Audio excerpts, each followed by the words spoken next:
ఆ ఇన్సూరెన్స్ అమలు చేసే నాటికి 1,50,000 కోట్లు అని తప్పు ఉంది.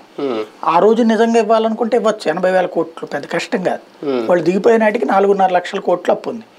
మరి 4.5 లక్షల కోట్లు అప్పు చేసినటువంటి వాళ్ళు అంటే 3 లక్షల కోట్లు అప్పు చేసినటువంటి వాళ్ళు ఇవ్వలేకపోయారు 80,000 కోట్లు. ఎందుకు ఇవ్వలేదో తెలియదు. ఎంత ఇచ్చారు? 18,000 కోట్లు ఇచ్చారు. అది సంపూర్ణ రుణమాఫీ చేస్తాను దానికి ఒక స్కేల్ ఎట్టి కొలిచి 6,000 7,000 ఇట్లా లెక్కలు వేసుకుని ఇచ్చారు. అది కూడా 3-4 ఏళ్ళుగా అయ్యేటప్పటికి దాని మీద వచ్చిన వడ్డీలకే వీళ్ళు ఇచ్చిన అసలు పోయింది. అది కూడా టోటల్గా హైయెస్ట్ 1,50,000 అన్నారు. 1,50,000 అనుకున్నటువంటి వాళ్ళకి అంటే 10 లక్షలు ఉన్నటువంటి వాడికి 1,50,000 రూపాయలు తీరుస్తానంటే దాంట్లో మిగతా అది వడ్డీల కింద పోయినటువంటి పరిస్థితి ఉంది. అదే అపనమ్మకం ఏర్పడింది.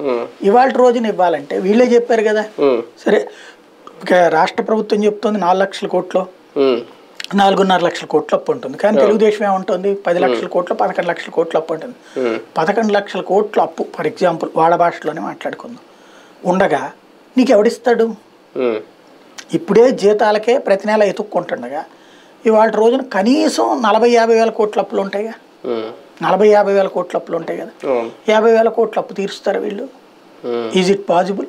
అన్నా క్యాంటీన్ లాంటి రీఓపెన్ చేస్తారా? అది పెద్ద ప్రాబ్లం ఏం కాదు, చేయొచ్చు. కాకపోతే భారీగా విస్తరించాలి. ఇదివరకు ఉన్నాయి అని నడిపితే కనుక పెద్ద ఉపయోగం లేదు. ఎందుకంటే ఒక పెదవాడ మొత్తం మీద కలిపితే 3 పెడితే 3 900 మందికి పెడితే సచివాలయ పరిధిలో పెట్టేయాలి. ఇంకా ఆ స్థాయిలో పెట్టగలిగితే అద్భుతంగా ఉంటది. కానీ అది తెలుగుదేశం.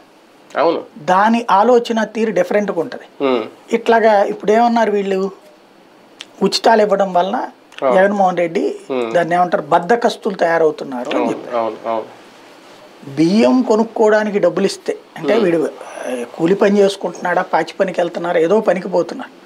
పోతుండగా వాళ్ళు ఖర్చులు నష్టాల పాలవడమో ఇబ్బందుల్లో ఉంటారు కాబట్టి కొంత ఏదో ఒక భారం పడుతుంటుంది కాబట్టి హాస్పిటల్